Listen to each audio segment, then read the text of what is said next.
Les dieux sont immortels et invincibles. Unis, ils sont capables de vaincre les divinités les plus malveillantes. Désunis, le monde retournerait au chaos dont il est issu.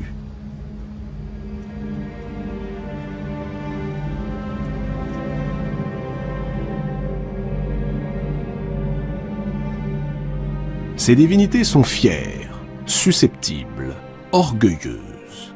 En elles, sommeillent la ruse et l'intelligence. Et quand elles exploitent ces deux qualités, c'est le plus souvent pour se quereller, comploter, trahir.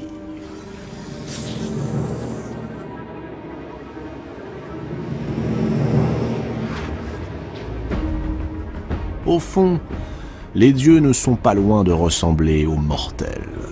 Ils sont en proie aux deux mêmes passions, l'amour et la haine.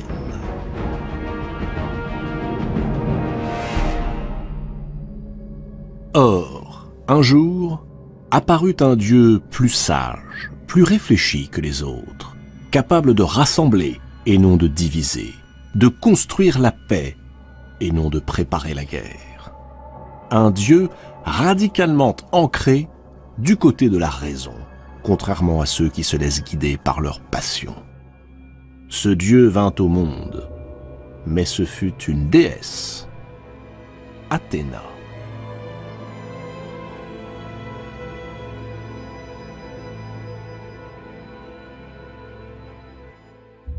À divinité exceptionnelle, naissance exceptionnelle.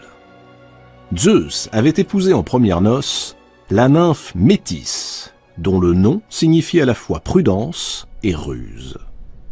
En dépit de quelques orages déclenchés par les infidélités du roi des dieux, le couple vivait heureux. Et puis un jour, deux autres divinités, Gaïa, la terre, et Ouranos, le ciel, vinrent frapper à la porte du maître de l'Olympe. Ils lui firent cette inquiétante prédiction. Après avoir donné naissance à une fille, Métis enfantera un garçon. Et ce garçon surpassera son père en ruse et en puissance, et finira par le détrôner.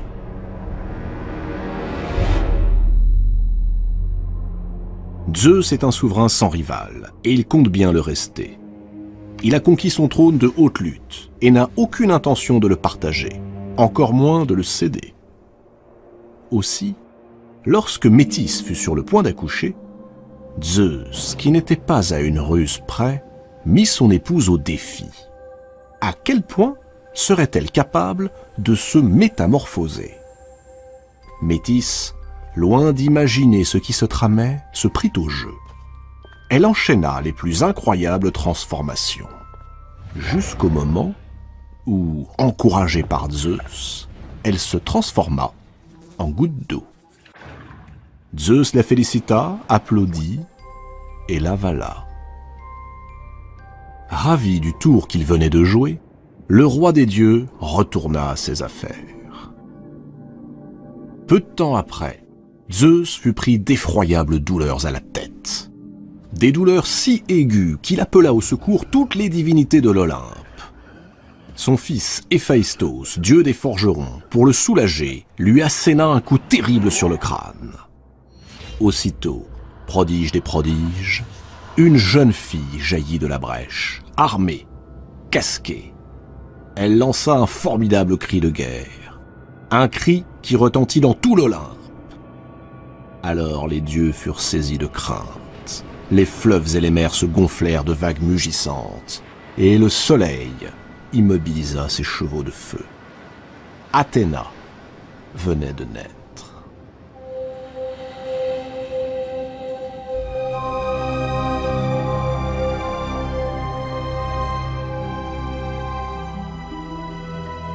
Athéna possède la prudence et la sagesse de sa mère, Métis, mais aussi l'intelligence de son père, Zeus. Elle est double. C'est une femme, mais elle est vouée au jeu de la guerre, qui est, chez les Grecs, affaire d'hommes. Pour Zeus, elle est et elle sera toujours son enfant préféré. celui à qui il pardonnera tout.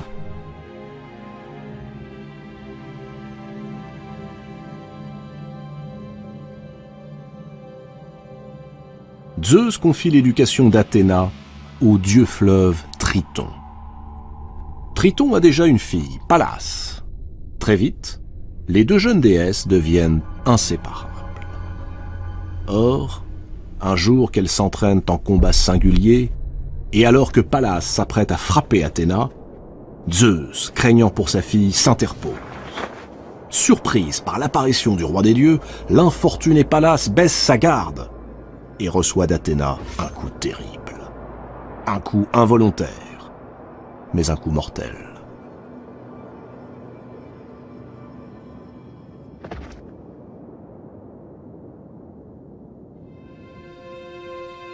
Le chagrin d'Athéna est immense. Elle a perdu une sœur. Alors, en signe de douleur, elle décide de placer le nom de son ami avant le sien. On l'appellera désormais Pallas Athéna. Athéna grandit. Sa beauté éblouit tous ceux qui la croisent. Mais Athéna demeure insensible. Elle repousse toutes les avances. Elle est vierge et bien déterminée à le rester. Un dieu, cependant, la poursuit de ses assiduités. Héphaïstos. Héphaïstos est le plus laid, le plus disgracieux de tous les dieux. Forgeron boiteux, c'est lui qui, d'un coup de sa masse, avait permis à Athéna de venir au monde. Il en est d'autant plus amoureux qu'il vient d'être abandonné par son épouse, Aphrodite. Un matin, Athéna se présente à la forge d'Héphaïstos. Elle vient lui commander des armes. Héphaïstos s'empresse de lui dire qu'il n'acceptera aucun paiement, qu'il exécutera ce travail uniquement pour l'amour d'elle. Flattée, Athéna accepte. Quelques jours plus tard, la déesse vient récupérer ses armes. Héphaïstos commence par l'accueillir aimablement. Puis, tout à coup, enflammé par le désir, incapable de se maîtriser, il se précipite sur Athéna et cherche à abuser d'elle. En réalité, Héphaïstos, qui se conduit rarement de façon aussi grossière, est victime d'un mauvais tour, dont l'auteur n'est autre que Poséidon, le frère de Zeus. Poséidon et Athéna entretiennent depuis toujours une rivalité. Poséidon se sert d'Héphaïstos pour nuire à la déesse. Quelques heures auparavant, il lui a donc fait savoir qu'Athéna était en route pour sa forge et qu'elle espérait vivement qu'Héphaïstos lui ferait la cour avec ardeur. Athéna se débat, repousse le forgeron et s'enfuit. Tout boiteux qu'il est, Héphaïstos réussit pourtant à la rattraper et tente à nouveau de s'unir à elle. Il le fait avec tant de maladresse qu'il déchire sa tunique. Le corps dénudé de la déesse lui apparaît dans toute sa splendeur. Héphaïstos est subjugué. Athéna profite de son trouble pour se dégager, mais au moment où elle va s'échapper, un long jet de sperme atteint sa jambe à hauteur de la cuisse. Dégoûtée, Athéna saisit un morceau de laine, s'essuie et le jette par terre. Mais la laine, tombée sur le sol, féconde Gaïa, la terre-mère. Gaïa est désormais grosse du désir d'Héphaïstos. Et quelque temps plus tard, Gaïa donne naissance à un enfant. C'est une créature bizarre, mi-homme, mi-serpent.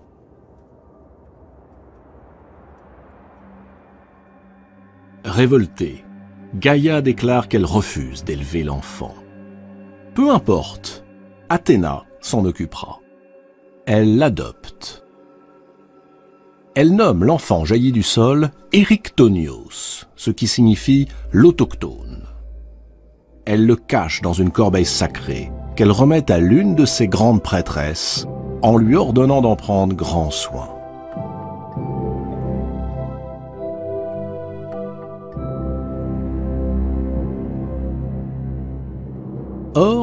Un jour qu'elle est de retour d'une fête, portant la corbeille sacrée dans laquelle somnole le jeune Éryctonios, ses deux sœurs, dévorées par la curiosité, soulèvent le couvercle du panier. Lorsqu'elles découvrent un enfant doté d'une queue de serpent, elles sont prises de panique, poussent des hurlements de terreur et se jettent du haut de l'acropole.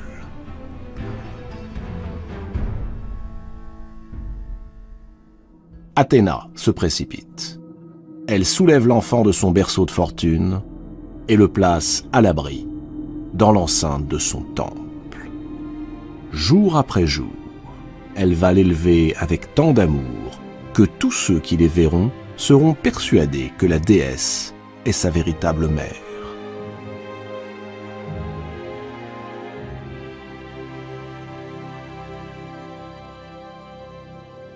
En ce temps-là, les dieux vivaient dans leur palais, sur l'Olympe.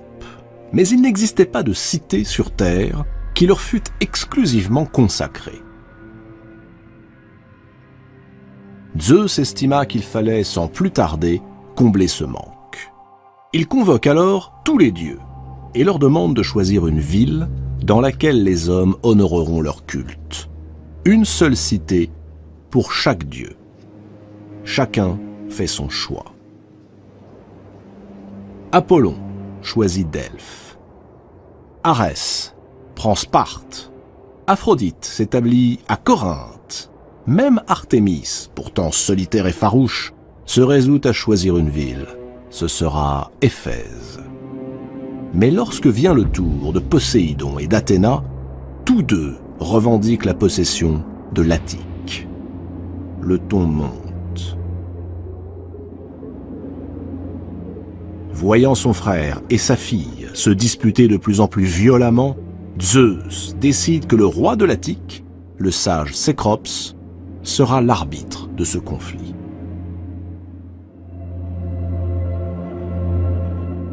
Cécrops est un bon souverain. Il a interdit les sacrifices humains. Il a fait de sa région la plus civilisée des contrées du monde. Il a instauré la monogamie, le mariage, a créé les premiers tribunaux. Chose inédite, il a accordé le droit de vote aux hommes, mais aussi aux femmes.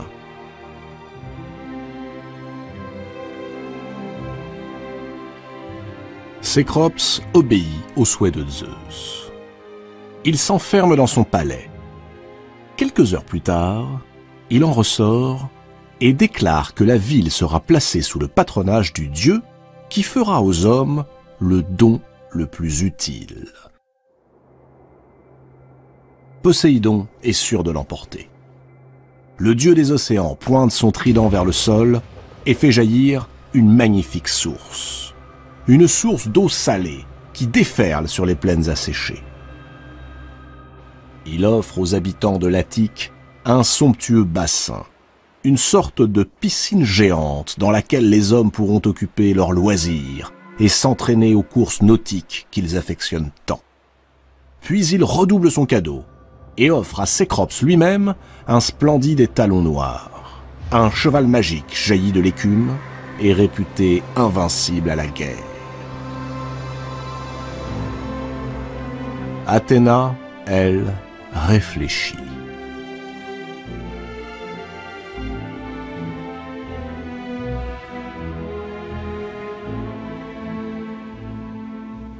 D'un geste de la main, elle fait sortir de terre un arbre.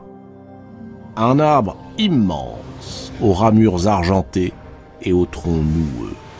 C'est un olivier. Un olivier dont elle proclame que les feuilles ne tomberont jamais, pas même lorsque viendra l'hiver. Cet arbre, assure-t-elle, portera les fruits que vous presserez lorsqu'ils seront bien mûrs. Ils vous nourriront, vous et vos enfants, et les enfants de vos enfants. Cet arbre sera le symbole de la paix et de la fécondité que je vous accorde. Sous le regard de Thémis, la déesse de la justice, les habitants de l'Attique passent au vote. Et ce sont les voix des femmes qui font pencher la balance divine du côté d'Athéna.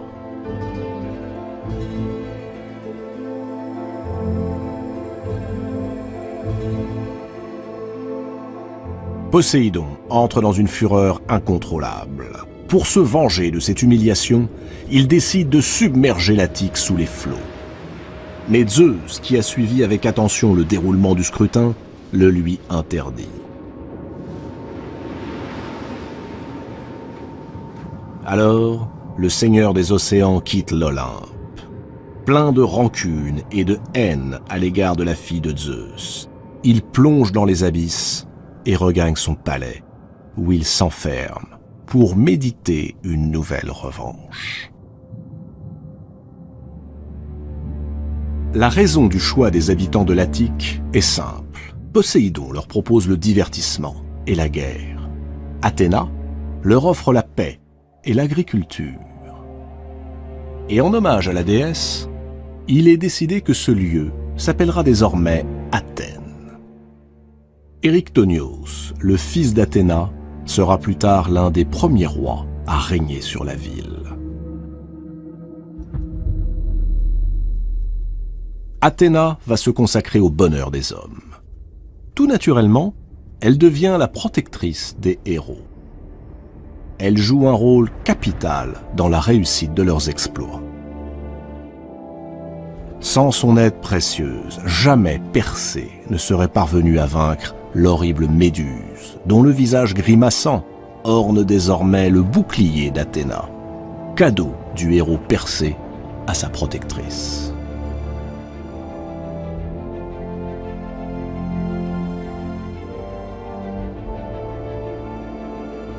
Pendant la guerre de Troie, Athéna prend parti pour les Grecs et leur inspire l'idée du cheval de bois.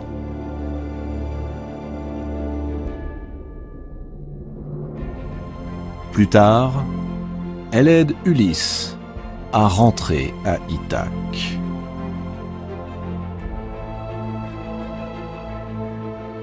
Enfin, sous les traits du sage Mentor, elle guide le jeune Télémaque dans ses démarches pour retrouver les traces de son père.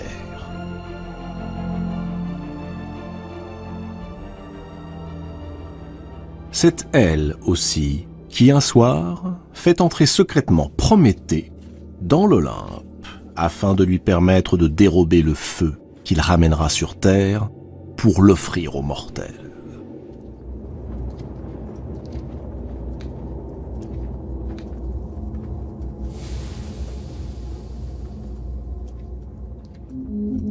Aux mortels, justement, Athéna inspire audace et sang-froid, une forme nouvelle de bravoure, guidée par la réflexion et la ruse, non par la fureur désordonnée et aveugle. Athéna, déesse de la guerre, se présente aux mortels comme l'opposé de son frère Arès, lui aussi dieu de la guerre, mais dieu du carnage et du sang. Athéna, contrairement à Arès, met l'intelligence au service de la guerre, afin de parvenir à la paix et non à l'extermination de l'ennemi.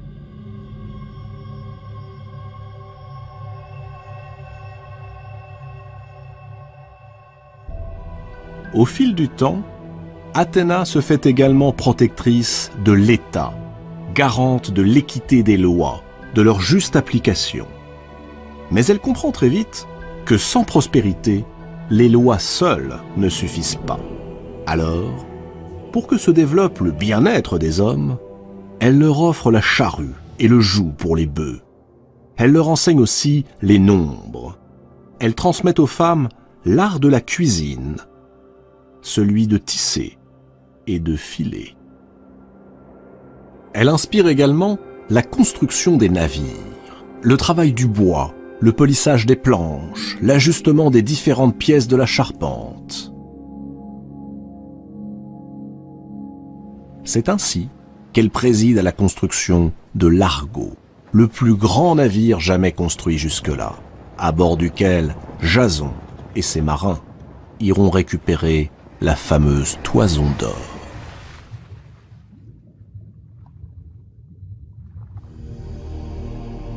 Une seule fois, Athéna éprouva de la jalousie à l'égard de quelqu'un.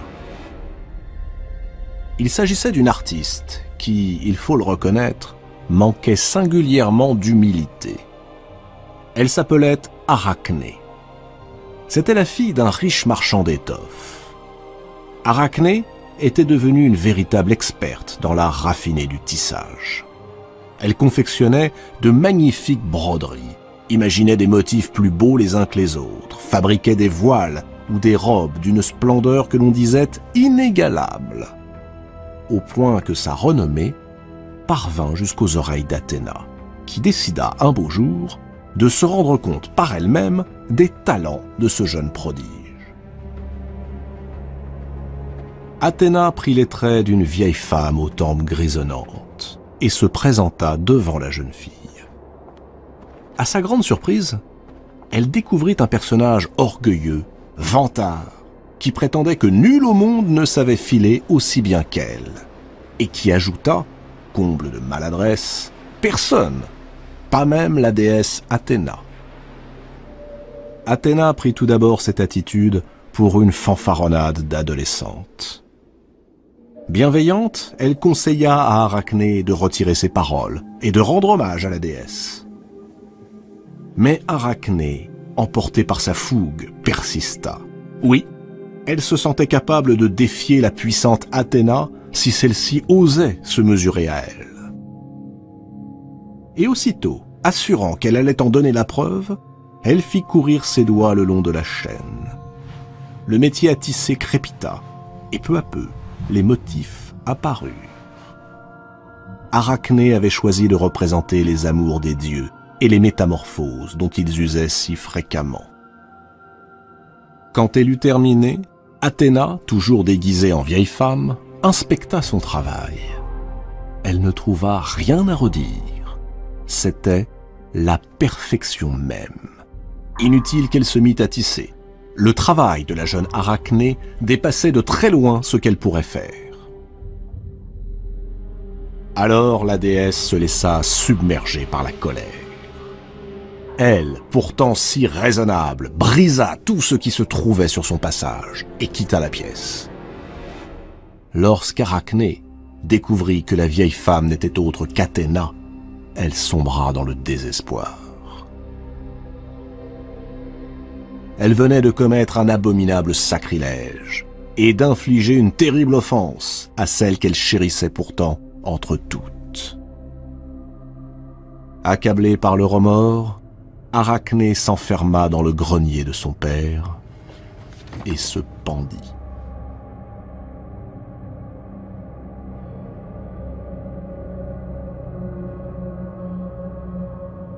Quand Athéna apprit la nouvelle, elle regretta aussitôt de s'être laissée emporter. Et pour rendre hommage à cette excellente fileuse que la mort avait injustement emportée, elle retourna jusqu'à l'atelier d'Arachné, versa sur son corps un baume magique. Le corps d'Arachné se mit à rétrécir, jusqu'à n'être plus qu'un minuscule ventre duquel dépassaient de petites pattes grêles et velues. Ainsi, murmura la déesse, tu resteras pendu à jamais, puisque tel fut ton choix. Mais, comme autrefois, tu poursuivras ton œuvre, Arachné, sous les traits d'une araignée. Depuis, sur un métier de fortune qu'un souffle suffit à briser, Arachné tisse sa toile pour l'éternité.